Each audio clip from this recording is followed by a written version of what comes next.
Hello everyone. Let's start lesson number 14.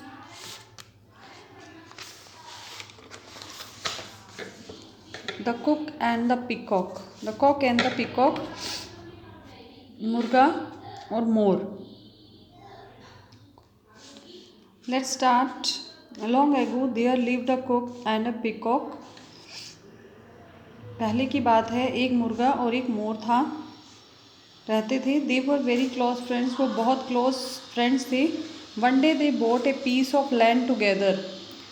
एक दिन उन्होंने खरीदा, एक लैंड का टुकड़ा मिलकर खरीदा. They agreed to work on it. वो एक काम उसके ऊपर काम करने के लिए सहमत हो गए. And share everything that would grow on it. और उन्होंने डिसाइड किया कि इस लैंड पर जो भी उगेगा उसका उनका आधा आधा शेयर होगा. The very next day the cook walk early in the morning. अगले ही दिन जो कुक था, मुर्गा था, वो बहुत जल्दी उठ गया. And called out to where up is friend. और अपने फ्रेंड को भी उसने बुलाया, पीकॉक को. Get up hurry, we want to flow our where up land today. जल्दी उठो, हमने अपनी जो सूखी ज़मीन है उस पर हल चलाना है. The peacock thought for a while and replied. Peacock ने थोड़ी देर के लिए सोचा और फिर रिप्लाई किया, today I am in dancing mood. आज मेरा मूड डांसिंग का है. माई एंकल बेल्स आर जिंगलिंग. जो मेरे पैरों में जो बेल्स लगे हैं, घुंघरू हैं, जो वो हैं, वो टनटनाहट हो रही है उसमें. Just go at and start to plough. जाओ और हल चला लो. I will follow you in a minute. मैं थोड़ी देर में तुम्हें ज्वाइन करता हूँ. The cook left the place. Cook वहाँ से चला गया. He worked out from morning to night. उसने सुबह से रात तक काम किया. He ploughed every inch of the land. उसने पूरी लैंड को एक एक इंच तक हल चलाकर उसको हल चलाया वहाँ पर. The next day he said to the peacock, we have to start early in the morning. Sowing will take all day. हमें सुबह जल्दी उठना है और कल बीज बोने का दिन है. सारा दिन बीज बोएंगे हम वहाँ. The peacock answer. पीकॉक ने आंसर किया, today I am in thinking mood. आज मैं थोड़ा सोचने विचारने के मूड में हूँ. You can go and sow the seed. तुम जाओ और जाकर बीज बोलो. The cook did not say anything. Cook ने कुछ नहीं कहा मुर्गे ने. He worked hard. उसने बहुत मेहनत की. And sought the seeds all alone. और पूरे के पूरे बीज जो थे वो अकेले ही बो दिए लैंड में.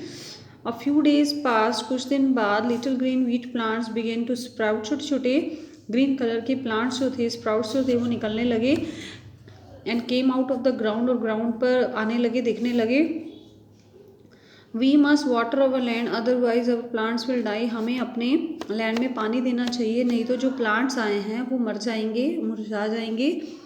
The cook said to his partner. Cook ने अपने पार्टनर को कहा. But the peacock open his mouth and began to sing. लेकिन जो मोर था उसने अपना मुंह खोला और गाना गाना शुरू कर दिया.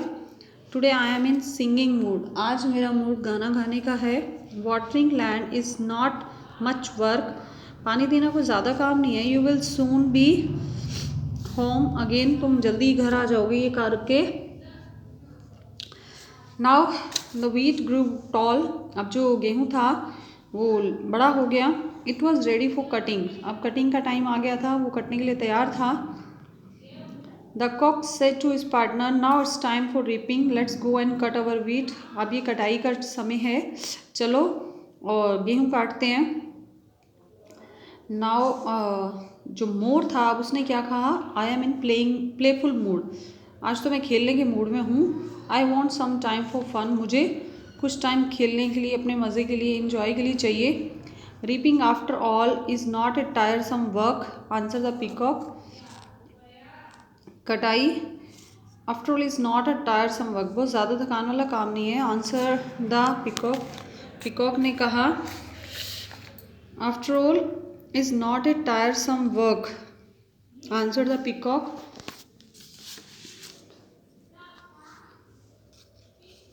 The cock was sad at his friend's indifference. जो मुर्गा था वो अपने फ्रेंड्स के इस बिहेवियर से बहुत ज़्यादा उदास था। He cut the wheat, tied it into a bundle and threshed it.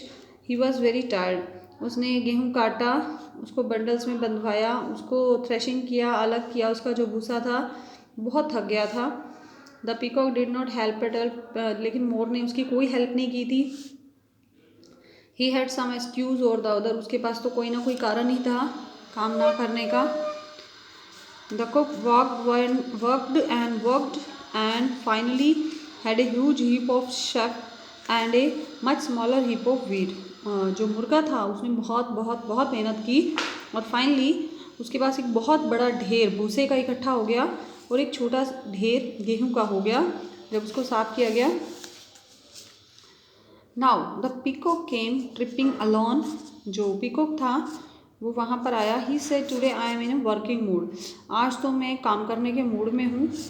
I will work and work alone. आज मैं अकेला काम करूँगा। The cock thought of teaching the lazy peacock a lesson. जो मुर्गा था उसने सोचा कि क्यों ना अपने इस आलसी मित्र को एक सबक सिखाया जाए। He knew that the peacock did not know the difference between wheat and chaff. उसको पता था कि जो मोर है उसको डिफरेंस नहीं पता चलेगा किसमें, भूसे और गेहूं में, कि कौन सी चीज़ खाने की है और कौन सी नहीं है। So he said slyly I have done all the work so I will take the bigger heap. कि मैंने सारा काम किया है तो मैं बड़ा ढेर लूँगा। The foolish peacock quickly replied. ये था भूसे का और ये था जो गेहूं था। द फुलिश पीकॉक जो मूर्ख मोर था उसने आंसर किया, रिप्लाई किया, I am the bigger bird. मैं तो बहुत बड़ा बर्ड हूँ। I will take the bigger heap. मैं बड़े वाला ढेर लूँगा। So saying he push the cook aside. ऐसा कहते हुए उसने उसको पुश किया, कुक को धक्का दिया, and took over the mound of chef. और उसके ढेर के ऊपर चढ़कर बैठ गया भूसे के। This time the cook was much happy. इस समय जो मुर्गा था वो बहुत खुश हो गया। There was a great rush for wheat. वहाँ पे गेहूँ खरीदने वालों की तो बहुत भीड़ हो गई। And the cock became very rich. और जो मुर्गा था वो बहुत अमीर हो गया। Nobody came to buy the chaff. जो कोई भी व्यक्ति भूसा खरीदने नहीं आया। Instead all made fun of the peacock. इसके सभी ने मोर की बहुत मजाक उड़ाया मोर का। When he try to sell the chaff. जब उसने भूसे को बेचने की कोशिश की तो सब ने उसका बहुत मजाक बनाया। When the customers left. जब कस्टमर चले गए, the cock come to the peacock. मुर्गा जो था वो पीकॉक के पास आया and said today you are in crying mode. आज तुम रोने के मूड में लगते हो। You are a lazy and greedy bird. तुम बहुत आलसी और लालची बर्ड हो। So all you have in chaff. तो ये सारा का सारा भूसा तुम्हारे लिए ही है। This was the story of this lesson number 14, the cook and the peacock.